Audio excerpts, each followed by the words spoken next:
Hello my friends, welcome back to another episode in This Week in Social Media. We share about a new infographic that shows how to maximize the TikTok algorithm. We share some new updates on YouTube. We update you on the X financial position with some new data that came out this week. In Linked X news, we react and talk about how the Turkey removal request was different to the Brazil removal request. We also share a brand new report talking about influencer marketing, specifically from CreatorIQ. And we also share the findings of the second dog packed video that was uploaded 2 months ago or so. So this week we found and we were given access to a brand new infographic that talks all about a guide to maximizing your engagement on TikTok itself. So some key takeaways, some key data points or key data facts when it comes to TikTok itself is the fact that TikTok has recently had 1 billion active users on the platform. 95 minutes per day on average is scrolling TikTok in this this infographic and this research that they found, which is a bit actually worrying, isn't it? But 95 minutes per day on average is scrolling. People are scrolling TikTok. 90% of TikTok users use the application on a daily basis, and 70% of you just say that TikTok content helps them discover new products and brands. The infographic specifically shares that likes and comments are, when received on a video, are more likely to show them to a wider audience. Some other factors to consider are of course watch time, shares and follows, but don't overlook your captions, your hashtags, and whether you're planning to use trending audio, as using popular sounds can boost your video's views by up to 30%. And to increase your visibility of your videos, then be sure to use relevant hashtags to the content that you're creating, of course. For those people within this infographic or within the study that was used for this infographic, they had a jump in viewership for about 75% that used hashtag for you page in their top performing videos. So 75% of their videos used the hashtag for you page in that respect. Create high quality content. This infographic shares a little bit more about and talks a little bit more about how we can go about doing that as well. Video can get high engagement. If it gets high engagement in the first 2 hours, it's more likely to be shown to a larger audience. There is also some details regarding hooks. So creating that hook, creating that 2 to 3 seconds at the start of the video to hook that audience in, hook that viewer in, so that they're more likely to watch the rest of the video. And again, it kind of depends on what your audience, and do look at your own analytics for this. But the study that was used in this infographic did say that posting in between 6 p.m. and 10 p.m. of your apart from weekdays can increase engagement by 30% higher. So on average, they're finding that actually posting in the later, when people are home from work, that kind of thing, is normally a better potential use of time. So maybe test that out, maybe see if that's going to help you grow on in TikTok specifically. We also saw some of the engagement, which I've sort of talked about before, but I'll briefly go over it again, which is how TikTok really serves it to a new audience, right? So what ends up happening is it will gauge a set of metrics such as watch time, likes, shares, etc., and it will show it to what's called a seed audience, right? Which is your first set of audience, or your first views, or your first viewership. And normally that's why you see quite a lot of creators be stuck on like 200 views, 400 views, those kind of things. It's normally multiple of 200, because the first seed audience will be around 200 users or so. And depending on what happens to those users, depending on what happens to their, that video's watch time, that video's shares, those likes, those comments, etc., how much engagement that video gets on this potential social graph. Because it does seem as if that TikTok is moving closer to using a level of social graph here, by the sound of it, from what this study found, which I found quite interesting, because it is counter opposite to what we've always said, which is that Instagram is an interest-based graph, right? So you're going to be served content that you're interested in, but because we're looking at these social metrics, because we're looking at these watch times, if you are gaining what we could good performance, right? We don't know what the definition of good performance is, But if the reaction is good, then it will serve it to a new audience, right, which will be of a similar size to the seed audience, and then the cycle repeats until it runs out of traction. So how stuff goes viral is it will keep getting served to new audience after new audience after new audience after new audience after new audience, and then it will just continue to, because each time when it serves it to a new audience, it will compound that effect. So it's going to be, say, 200, 400 new people, then 800 new people, then 1200 new people, etc., right, all the way through. So that's some of the information that we found that I wanted to share. But how have you found TikTok lately? Have you found that, you know, it is leaning a little bit more into that social graph element? Because it does seem as if the guys at TikTok are looking to push more of a social element because of maybe perhaps some of their hot water that they're getting in with the interest-based graph. So it will be interesting to see kind of how that mix really does change things on TikTok. And how is your TikTok content doing? Do let me know in the comment section down below. We also heard from YouTube again this week with a new feature or a new set of release notes about some new features coming to the platform sooner rather than later. The first of which is a brief update on the design on the mobile and TV apps. So that's great. So for example, on the TV app specifically, there will be new channel pages, and also on the mobile app, they'll be updating the landscape mode as more people are looking to consume YouTube on the landscape side of or using landscape mode. And also some basic updates on colours, specifically to update or keep in line with YouTube branding. Also likely to see a new sleep timer coming to the apps for those of you who watch long form content to help you get to sleep. So imagine you kind of like 10-hour ocean sounds or things like that. It's kind of to remove the autoplay rabbit holes that can happen. So it will auto snooze or auto turn off the video with this setting turned on. So that's a welcome change. And also users will be able to create collaborative playlists, which will be simply able to invite others to create a special link, and also it's coming to TV soon, or use a QR code to easily add to a playlist. Also in links news, they will also be able to vote upon videos within that collaboration or that combined playlist as well. So for example, your audience could potentially vote on which tutorial is best, which video is best, which the best is in that respect. But also, if you're doing this as a collaborator, a watch party-esque kind of thing with your friends and your family, they can also upvote or downvote specific parts of that playlist as well. With also new badges coming soon. I remember when I was doing research for this as well, there was like a top commenter badge and things, and top contributor and things like that as well. So for those who really care about badges and really adding that level of community into YouTube, and I think they're really trying to bolster the join membership features on YouTube as well. So it's really great to see YouTube diving into those. But that is the updates that are coming very soon. I would love to hear what you think about these changes. Are any of them specifically game changing? I think they're quite micro or quite small changes, but it's still nice to see that YouTube is focusing on trying to build more community and trying to build more tools for creators to actually make more money from their videos, but also to give a better user experience in that respect as well. And also quickly, there is also a tweak, a very short tweak to the playback speed as well. So hopefully that'll be valuable, and we're moving on. We heard more about X's financial position this week. Based on internal documents, X is currently on track to bring in around $2.9 billion in total revenue in 2024. This is extremely powered by the ad sales with subscriptions of X Premium, which Elon had hoped to become a significant chunk of X's intake, still considering a very small amount, end quote.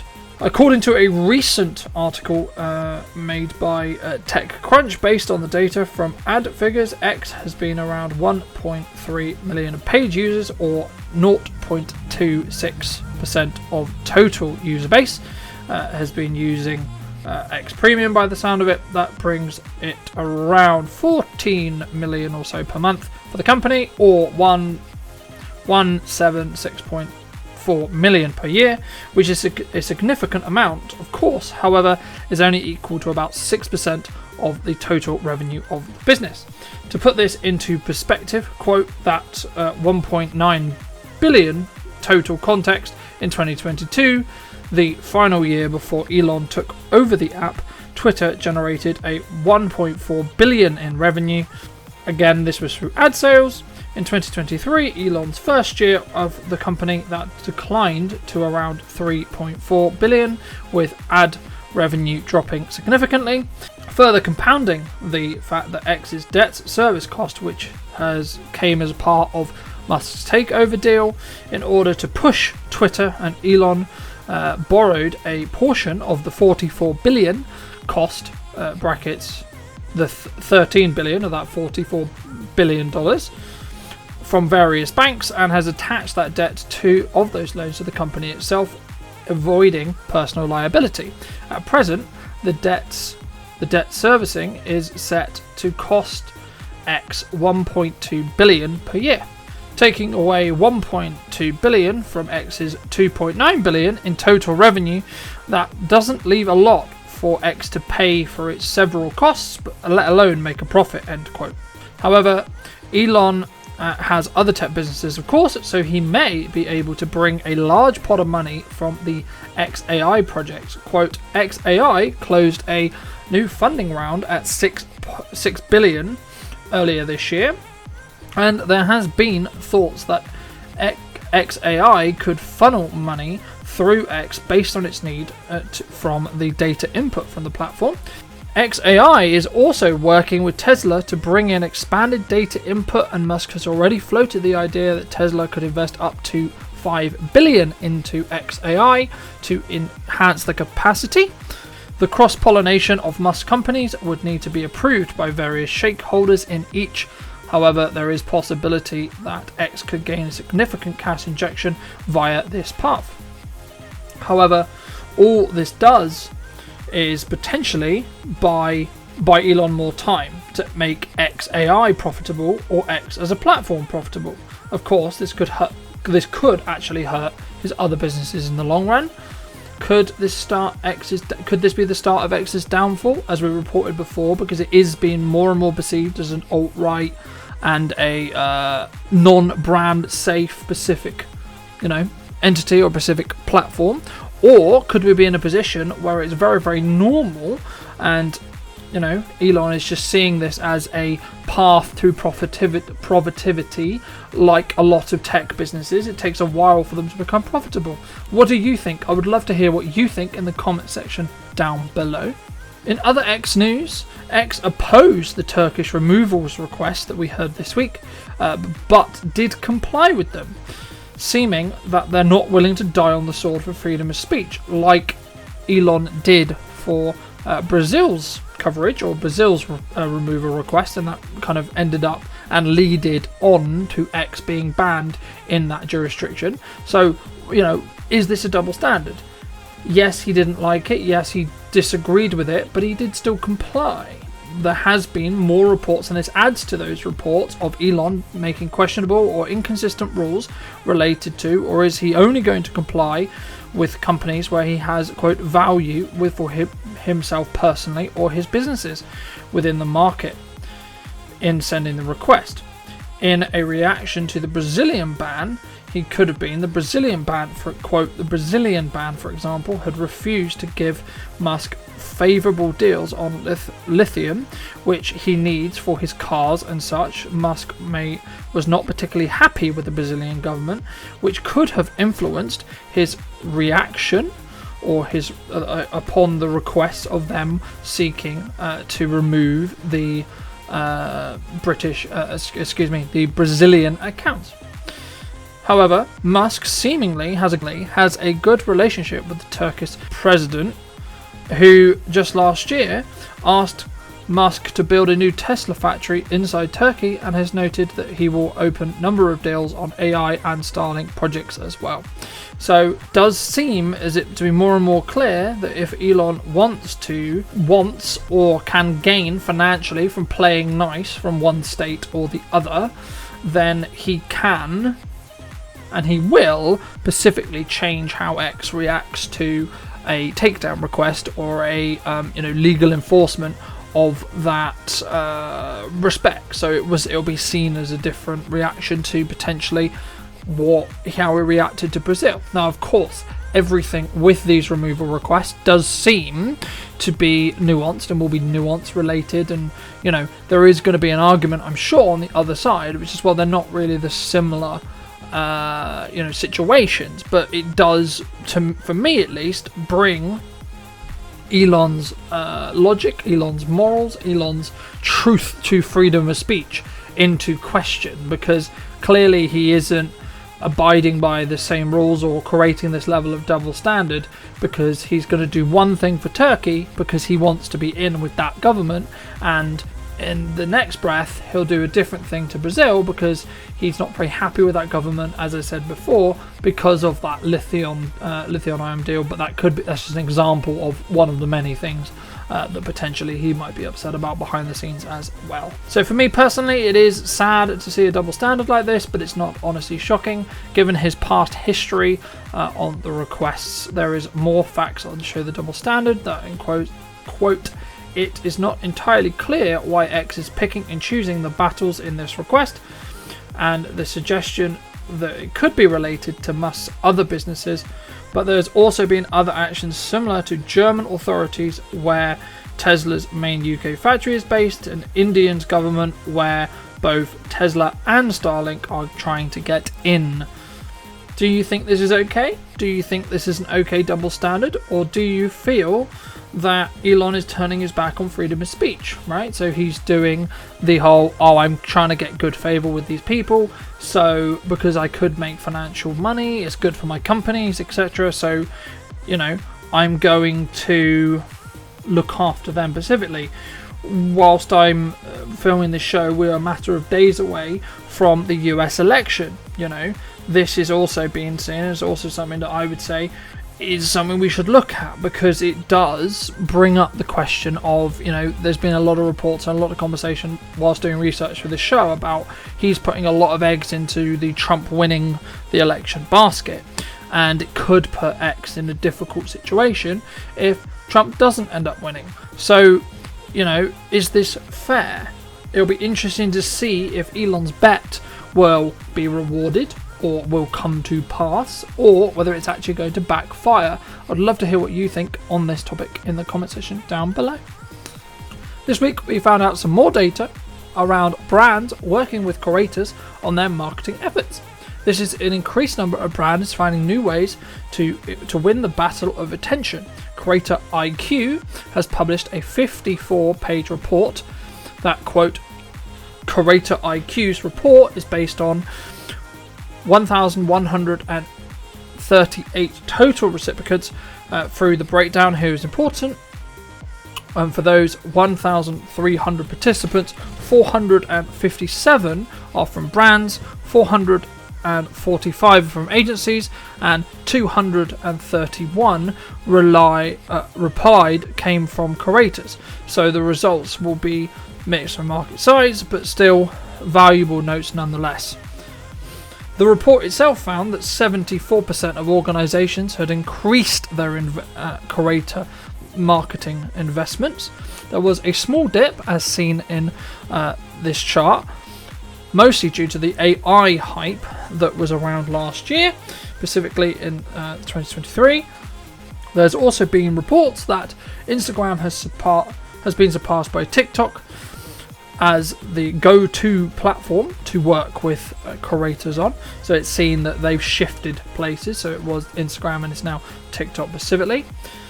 However, this could of course change and could be updated, as I said on the previous story, we are weeks or days away from knowing who the new US electorate will be, and that will drastically change on whether they're going to continue to likely go for the TikTok ban or not, because if the US market is going to using TikTok, and our people are working with Instagrammers or influencers, however you want to articulate it, they are going to have an issue, because if TikTok gets banned in the US market, of course, then they will lose that market, and it's very likely, as I said in my coverage of that ban, that US and the UK will also follow suit. So it's really going to come down to, firstly, is there a high enough return on investment, I think long term, for working with creators? Number two, for creators, it's how can you justify that return on investment that you're actually getting from that? And then number three, they're spending this money. Of course, how do you get the return? But then what brand equity, what brand karma are you potentially gaining? Do you, as your business watching this, work with creators to grow your business or create content for your marketing specifically? Would you think about using creators as a different approach? Would you think about bringing people in to help articulate and showcase what your products and services can do, and why someone should choose you for when they need that product or service? Let me know in the comment section down below. A few shows ago, we talked about the first in a 3-part video series that Dogpacked404 released on MrBeast. And today I wanted to talk about the second video that came out 2 months ago. Within this episode, we hear from Jake, who is another ex-MrBeast employee, and Dogpack says at the start of the video, by explaining and sharing some context, the fact that MrBeast is planning to answer some of the claims he claimed to find out specifically more time. So outside, as far as I know, this kind of answer allegedly that was meant to happen hasn't happened still, even though but all 3 of the videos have been out for nearly 2 months or 2 months or more now. He has gone through some of the older videos, removing the painting in question related to Ava Chris Tyson's inappropriate messages to minors. And for those of you who would like to hear more about that specific element, I'll leave the video links down in the description down below. But today, specifically, I wanted to focus on the second video that Dogpack posted specifically. So he did claim that, so I'll just tell you, James, the third part will also be, because this came from a conversation around the fact that Dogpacked was being asked or being pressured, or his people were being pressured by James, I believe it was the manager of MrBeast's team, to kind of what does Dogpack know, right? What is Dogpack going to come out with? But the third episode that we will be covering in a couple of weeks' time will showcase and highlight the alleged serious allegations around sexual misconduct in the company, and MrBeast's direct involvement, or the company's direct involvement, allegedly, in covering up those crimes. We also heard briefly within this video as well about a small update related to the 100 Boys, 100 Girls video, the first one anyway, where one of the production staff was, quote, made the girls feel uncomfortable, claims that this was the same one who gave the girls a drone that Dogpack talked about in the first video. Some claims that were made that was getting high on paint fumes and making them sleep on rough terrace, and then trying to, quote, fuck them, end quote. So that was specifically about one of the production staff on 100 Girls, 100 Boys, who was allegedly making the girls and the 100 Girls team feel very uncomfortable and not feel great, and kind of making them feel uncomfortable and making maybe unwanted advancements towards them, etc., and allegedly wanted to fuck them specifically. When starting the interview with Jack, he claimed that he had kind of 2 halves within Jimmy's organization. So there was the ones where Jimmy specifically liked, and then the ones that Jimmy didn't like, and Jack felt that he was in the kind of didn't like category, but it did seem as if the behavior, if he were in Jimmy's good books or were liked by Jimmy specifically, was, you know, you got more screen time, you got preferable things, you got more money, potentially you got more bonuses, you got kind of let off on maybe some issues or concerns or mistakes that maybe someone had made. That was kind of what was implied in that interview as well. And also Jack was also talking about the fact that there was a kind of a culture of not wanting people to have their own thing. So for example, quote, Jimmy wouldn't support someone being able to create their own brand and going to start their own Twitch thing, for example. And when Jack had talked to the press previously, he had to choose his words very carefully. And the reason why he didn't really want to come out specifically and talk about it until now is because he didn't want to badmouth Jimmy, being YouTube's quote golden boy, so that he could have a career and a job, right?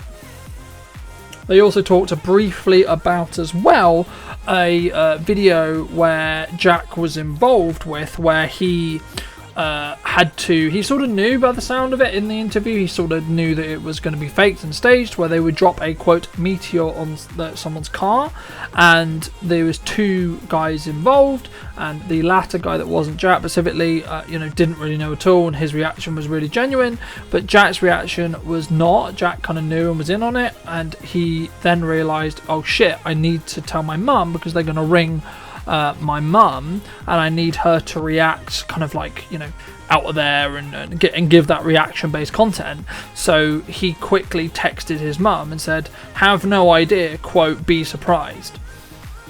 And then Jack was claimed in that video, Mr. Beast, or Jimmy, was going to give him $10,000 to be a down payment on the car, because obviously his car just got crushed by a meteor, and it was kind of implied the culture was implied that it was kind of a pushy culture to be like, hey, you should buy a car you can't afford, and because it would make a better video, right? And I think for me that kind of adds into what we discussed the last time we discussed Dog Pat's video, where it was kind of speeding through paperwork, speeding through really pushing people to do it for the sake of the video, when this is their real life. They're really signing real documents, they're signing real NDAs. And when we talked about Mr. Beast games as well, this is a similar thing. It's, let's just get it rushed for the content, for the good of the content, right? And these kind of safeguards or these thought process or these moral conversations aren't necessarily had because it's for the good of the content. Jack also claimed that he felt really guilty in the way that it was kind of stood out when talking to others. They should feel that it should be paid more. He talked specifically about one of his co-workers at the time that had a kid, and he felt like he wasn't really paid enough. But the guy who he was referring to said, well, he's really grateful because he came from nothing, and etc. And the unfortunate thing was he then pushed for a meeting and then said, well, and both of them went, the one guy that had a kid and then Jack specifically, and it ended up basically, unfortunately, after that meeting, them getting made redundant or giving a severance package. And I think it was a way of Jimmy kind of getting rid of them specifically, which we'll lean into a little bit more into the rest of the story. But Jack got very emotional and was very upset about the fact that that employee lost his job as well, and he said in the interview that he wouldn't have done it if he knew that Jimmy was going to make them redundant or give them severance specifically in that respect as well. So clearly there's a level of remorse there, and I think for me this kind of shows that potentially, again, all of this is just his word against theirs specifically, but I think a lot of it is going to be around what's the further context around it, sure, but also this does show a little bit of Jimmy's character, and this is, I think, one of the caveats, one of the problems, one of the concerns related to him just be solely focused on becoming the best YouTuber in the world, right? This is one of the things to be aware of. If you are consuming someone, or you are with someone, or you are around someone who has a specific goal and have a specific thing, they can be very ruthless with their decision making, and this can mean some people get the really rough end of the stick, right? And I think that's what we're seeing here, and that's what we saw here. There was also some talk around the fact that one of the reasons why Jimmy specifically likes to give to charity is because then he can't be called out, and it's notoriously known in the the kind of famous world where you can have this charity shield, right? It claims, sometimes there's psychology around it, around they've either had something really bad happen to them, or they've done quote unquote bad things, or they have kind of a conscience in that respect. So they give to charity to see if they can balance that, and it's their conscience trying to balance it. But also it's kind of a public shield, right? Because, oh no, you can't say bad about Mr. Beast because he gives to charity, he gives a homeless person. But Jack did point out, and I would agree, that, you know, if you're going to give to a homeless person, it should be because you want to give to them and you're not necessarily doing it for content. Obviously, Jimmy is doing it for the title, he's doing it for the clout, he's doing it for the content. So, especially when he did the $10,000 giving it to a homeless man video, that was where he started in his career, and that was clearly to get views. And Jack made the point of saying, well, you're giving 10 grand, but the video will make a lot more than 10. So actually you're in profit, and actually arguably you're losing, or using, excuse me, that vulnerable person to increase your profile, increase your brand, make more money off that video, etc. So I think that's something to be aware of, and I think that again adds to more of Jimmy's character. But again, it could be, and it could be perceived as this is what it takes to be the quote biggest YouTuber on the planet. Then Jack shares about the second attempt of the social confines type video. However, Jack claimed that the first one was tried on him and it went horribly wrong. He claimed that he got a call after he had already left the company, and he was pitched a video to come back because he left on quote good terms, end quote. The video was pitched to him that he'll end up with 300k because he'll win 10,000 a day, and you'll be perfect for it because you never shut up. The first claim was very worrying because it smelt like fresh paint because they just painted the set. Things look cool and funny on paper, but there's the challenges. Claiming, for example, also that the ice cream machine was A, buzzing the whole time, or B, when it was turned off, made very bad smells, etc. So there was no easy fix. It was also, they didn't turn off the lights at all. And when Jack requested, can we have a quote nighttime mode, producers or production staff told him no, it would fuck up time-lapse shots. As we talked about in last week's show, this is going to be a real problem with you, and it will also fuck up your circadian rhythm. It will also, you know, really screw up, you know, it means you won't be able to sleep. You'll not have a consistent sleep pattern. You're obviously not going to be getting any sun, so you're not going to be getting vitamin D. All of these things are really, really bad. But also, turns out that he has actually had longer term, specifically sleeping problems and psychological problems because of this. But also, number two, having white light and being in a white box like that, after some research, turned out it's kind of against the Geneva Convention and is allegedly a war crime. So yeah, that's not great. Jack also claimed that he was asked by a note through a director of production or another member of production staff, quote, can you say how thankful you are to be able to pay off your student loan? He claimed that Jimmy had the money and he had clearly power over him, therefore implying, I think, that Jimmy kind of gets off on the power. And, you know, I think this again just shows more and more of Jimmy's character, and I think it's a really concerning thing because that is faking it, right? There's one thing if someone goes out of their way and does it anyway and is really thankful for being given this money to be able to pay off the student loans, etc., etc. And of course, as we look at the economy, as we look at what's going on, more and more people are going to be in debt. More and more people are going to be under the debt shoe. The question or the point is, right, this shouldn't necessarily, you know, one needs to be careful by the power that has, right? Especially in this case with Jack and Jimmy, he was literally kind of a guy in a box, locked in a box for a video, and he was getting paid, but Jimmy had all the power, right? So it's very concerning. And there was parts of the interview as well that Jack did talk about the fact that editors asked him, he said, look, are you good, bud? He said, yeah, why? It's because he said some of the footage that we've been sent through is haunting, quote. And Jack was always trying to be funny, but he was mentally decaying at this point, so he was claiming that he couldn't do another day and he just wanted to get out. He did share some more information regarding the challenges for the video, one of which I'll leave most of the details for Dogpat's video, but one of which was running a marathon after not being able to sleep, and then it alleged that Jack then ended up getting huge blisters that were really, really painful and took days and days and days to heal after this alleged challenge as well, or this videos took place. When Jack finally got to the point where he was, quote, done, end quote, they turned off the lights, let him sleep, and got him to checked in, invited his friends over, etc., to make sure he was good before they wrapped filming. This was mostly, allegedly, according to Jack, so that Mr. Beast wouldn't get sued, or allegedly Jack wouldn't sue Mr. Beast specifically. Jack did claim that he did win 100,000 for the winning of the challenges and being part of the video that never got posted.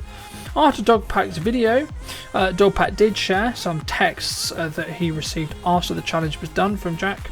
So I think it was between his friends, like Jack's friends, and some of the Mr. Beast crew and some of the friends that Jack had within the Mr. Beast team were checking in on him, seeing how his mental health was, etc.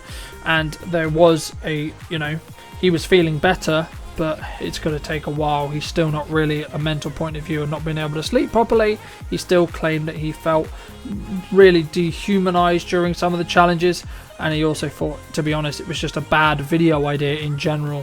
Where Dogpat then points out in a leaked document that we talked about in the last time we covered the first episode as well, which is how to be successful on a Mr. Beast production. There is a page that says no means no, which claims to push through the no's. Now, without the context, sounds a bit rapey. Without the context, sounds a bit weird. Without the context, sounds a bit creepy. So, again, it's not great, and it kind of implies that you should go for the no. If, say for example, Walmart says no to filming, okay, we'll find a way around it. Go to a different store, talk to a different manager, etc. Things like this. So this was a Dogpat's counter argument, and I'll share the same point, which is like if you're going to make the counter argument and say, well, Jack could have left at any time, there is a large amount of social pressure from the production staff, from the producers, etc., to get him to stay. So they're going to do and say things that would help him stay, would make it likely for him to stay. And also, again, he's committed this specific amount of time already to doing the video, to doing the thing. And also, naturally as humans, we don't want to let others down. So in that respect, would you just walk out and say fuck it and say no? Jack did mention in his interview that there is so many good people at Mr. Beast Productions and that do work with Mr. Beast, and he didn't want anyone to lose their job, and there is a lot of good people that do really, really great work as well, which I think is really important to mention. Jack also talked about the Discord stuff when it comes to Ava Chris Tyson and being sending very inappropriate messages to minors. Jack claimed that it was more water cooler talk, but no way could he prove it. Some keys, as he heard, allegedly, that people had been let go for sexually assaulting some very young people, and it sounded like Jimmy wouldn't want something to come out, so he was because he's very careful with his image. There was also claims, allegedly, that was then again would come into the third video that we'll be covering in a couple of weeks, that there was claims of, a registered sex offender that, on the registry and everything, who worked there. From what Jack had heard, again, he couldn't prove anything, but he said he was on the registry and he didn't do some great stuff to underage people. In Dogpat's video, he claimed the victims' ages were between 1 and 11, and it's important to share that Jimmy knows, specifically as we covered in the first episode and in the first video, that he knows that 95% of the videos that he creates are for underage children, and whenever this alleged sexual predator was in the video, was in thumbnails, he was always allowed to wear a mask. He was called Delaware because he's not allowed to go back there. Dogpat404 also shared another phone call conversation where the Mr. Beast team was trying to, quote, expunge Delaware's record from the registry. There was a large question about how did Jimmy not know about very shocking claims. The, quote, golden boy of YouTube has some big questions to answer. But that is all we found out in this episode. and obviously very, very shocking, obviously very, very traumatic and very upsetting, and not acceptable in any way, for, you know, in that respect as well. So I look forward to being able to share the third video with you. But thank you ever so much for joining the show today. Thank you ever so much for coming back and consuming this piece of content. If you did enjoy it, I'd love to know what you think in the comment section down below. If you know, let me know topics, let me know what you thought, etc. And I'll see you very, very soon. Take care.